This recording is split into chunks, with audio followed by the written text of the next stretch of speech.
Bonjour, le but de cette vidéo est de vous montrer davantage d'effets et des animations. Comment avoir deux fenêtres de vidéo qui soient jouées de façon simultanée? Je retourne à ma playlist, tout simplement, et supposons que j'ai deux vidéos, donc celui-ci, que je veux jouer de manière simultanée à un second vidéo. Donc j'ajoute une track vidéo. Et voici l'autre track vidéo. Supposons qu'on veut qu'il joue juste pendant une partie, là, ou l'entièreté, c'est plus ou moins important. Donc, voilà. Maintenant, ce que je veux, c'est que mes vidéos jouent de manière simultanée durant mon projet. Donc, comment on fait? Je vais aller dans l'option ici, Filtre. Et je vais aller dans l'option Positionnement. Ici. Et je vais aller indiquer où je veux que ce vidéo joue. Par exemple, je pourrais le placer au centre, comme ça. Et voilà, du côté gauche. Je vais aller faire la même chose, même filtre à l'autre vidéo. Donc, je choisis le filtre positionnement. Et maintenant, c'est ce vidéo-ci que je vais aller positionner juste à côté. Puis là, je vais essayer de faire en sorte que les deux soient de la même hauteur. Si maintenant, j'appuie sur Play, on voit que je vais retirer le son. On voit que les deux vidéos jouent de manière simultanée l'un à côté de l'autre. Maintenant, admettons que je voudrais ajouter une vidéo dans laquelle il y a un écran vert qui est en arrière. Donc, je vais aller dans la playlist. En fait, je vais aller ajouter une vidéo. Et que je vais ensuite aller sélectionner et aller en fait, je vais le mettre ici en troisième track vidéo. Et je vais aller déposer ici mon vidéo. Je n'ai pas besoin qu'il soit aussi long, supposons. Là. Donc, je pourrais faire une section ici et supprimer. Donc, voilà, j'ai mon écran vert. Là, pour enlever l'écran vert, et donc le tout joue de manière simultanée avec les deux autres vidéos, je vais aller dans Filtre,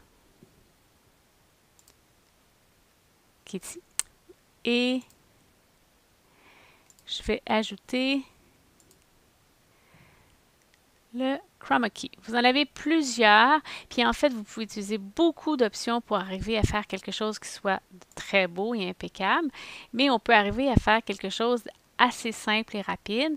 Donc, ici, on pourrait aller choisir la couleur. Donc, on l'a vu par défaut, ça l'a enlevé. Mais je pourrais, par exemple, juste annuler. Je vais agrandir à mon écran pour mieux voir le vert, puis d'aller le retirer. Là. Donc, c'est ça qui demande toujours beaucoup de travail. Oups. Donc, voilà. C'est ce que je veux enlever, puis on va essayer de l'enlever avec le plus de distance possible. Donc, rapidement, on arrive à un résultat qui est quand même pas si mal. Et voilà. Donc, quand je vais faire jouer les vidéos, donc au début, j'ai les deux vidéos qui jouent simultanément. Et ensuite, le tigre qui fait son apparition. Maintenant, pour faire des animations, vous avez besoin d'utiliser les keyframes. Alors, je vous donne un exemple. On a la vidéo des éléphants et ici, à peu près, on va voir dans le fond, on va voir un petit éléphant, bon, en fait, il est peut-être gros, mais il est très loin, qui se promène. Et donc, ce qu'on veut faire comme effet, c'est évidemment un zoom in pour mieux voir cet éléphant. Alors, pour ce faire, vous allez devoir appuyer sur Keyframes et vous allez avoir la boîte qui va apparaître sur le côté. Vous pouvez la déplacer ou vous pouvez tout simplement lui permettre de prendre davantage d'espace. Maintenant, on va ajouter le filtre de rotation et grandeur. Ce qu'on doit faire, c'est d'aller indiquer avec la petite horloge chronomètre ici qu'on va faire des modifications sur la vidéo à un temps donné. Première chose, on va aller indiquer à quel moment on va commencer à faire notre zoom in. Donc, ici, à peu près, on voit pas encore l'éléphant. On est presque sur le point de le voir. Fait que la vidéo pourrait commencer ici vers sa progression vers son zoom in. Alors, à ce moment-ci, je vais aller indiquer en appuyant sur la petite minuterie qu'on va aller faire des keyframes. Fait que comme vous voyez, l'échelle est apparue et l'axe des X, l'axe des Y est apparu et j'ai les 3 petits losanges qui sont là. Donc, c'est à partir de ce moment-là qu'on va avoir le début de l'animation. Ensuite, où est l'animation? Donc, ici, on voit l'éléphant à peu près centré. Donc, on voit que ça se passe sur un court laps de temps. Donc, ça va être ici que je vais avoir un autre keyframe à les placer. Alors, pour ce faire, je vais aller changer l'échelle. Donc, simplement changer l'échelle. Donc, je peux faire quand même une bonne modification. Et ici, on va aller déplacer l'axe des X et l'axe des Y. Alors, comme j'ai un peu de pratique, malheureusement, il faut y aller au fur et à mesure, là, donc il n'y a pas d'autre solution que celle-là. J'ai tout simplement trouvé déjà les valeurs à laquelle j'avais l'éléphant qui était assez centré et l'échelle me convient comme ça. Donc, c'est sûr que vous pouvez perdre un peu de résolution là, dans ce cas-ci, puisque l'éléphant est vraiment très loin. Une fois que ça s'est fait, donc ce qui va se passer, c'est qu'il va y avoir un zoom in qui va se faire ici. Et ensuite, évidemment, le vidéo va continuer.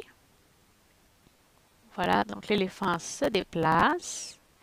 Et je vais vouloir faire un zoom out pour retourner à notre vision globale. Donc, ici à peu près, je peux même reculer juste un petit peu avant. Ici, donc, je voudrais avoir encore des keyframes.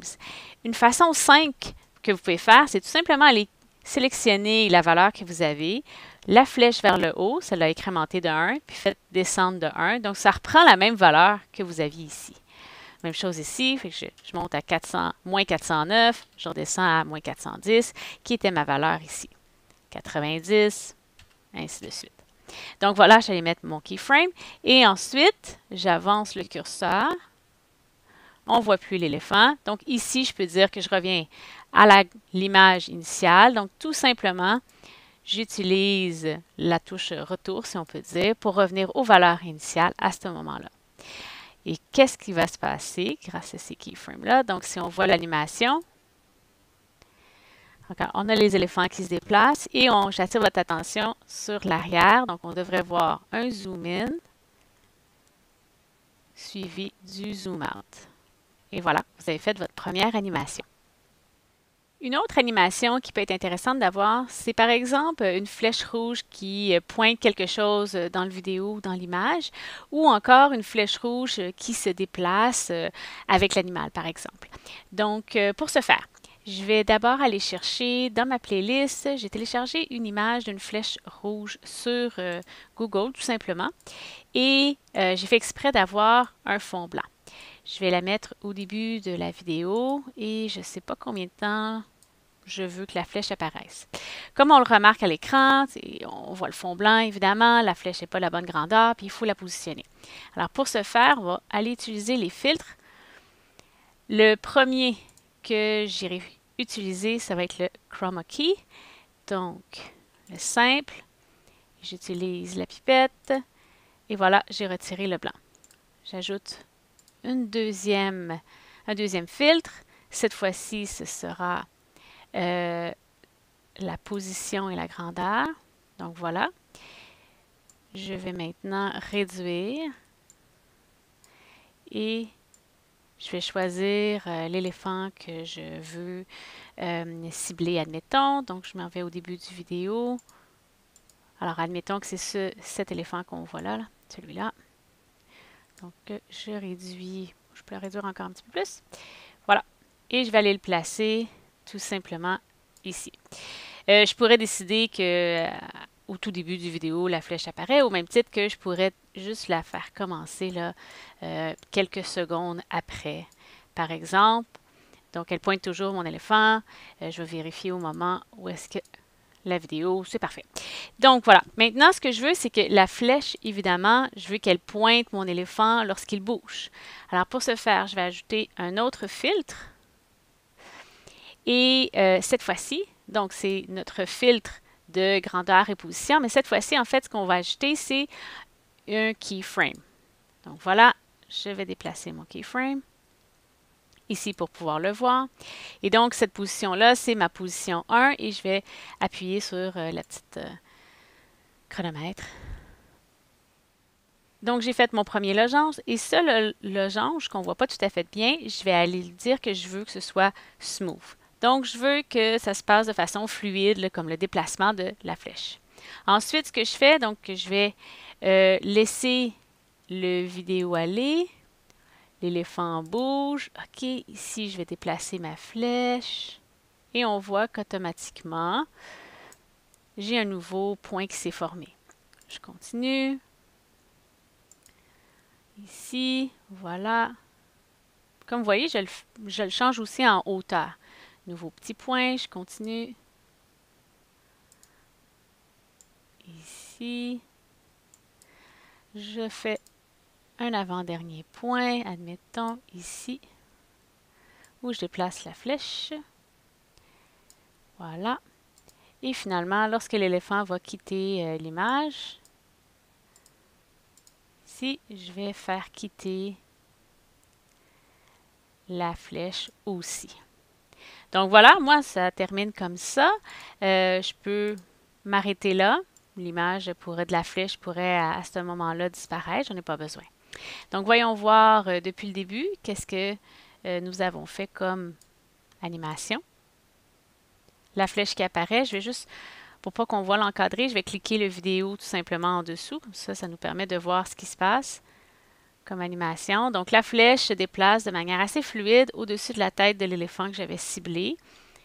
Et éventuellement, elle va disparaître.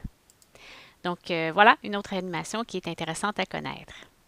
Alors, comme vous le remarquez, les keyframes permettent d'aller un peu plus loin dans notre appropriation des effets qu'on peut avoir sur notre montage vidéo. Mais encore une fois, je vous invite à consulter YouTube pour parfaire vos connaissances.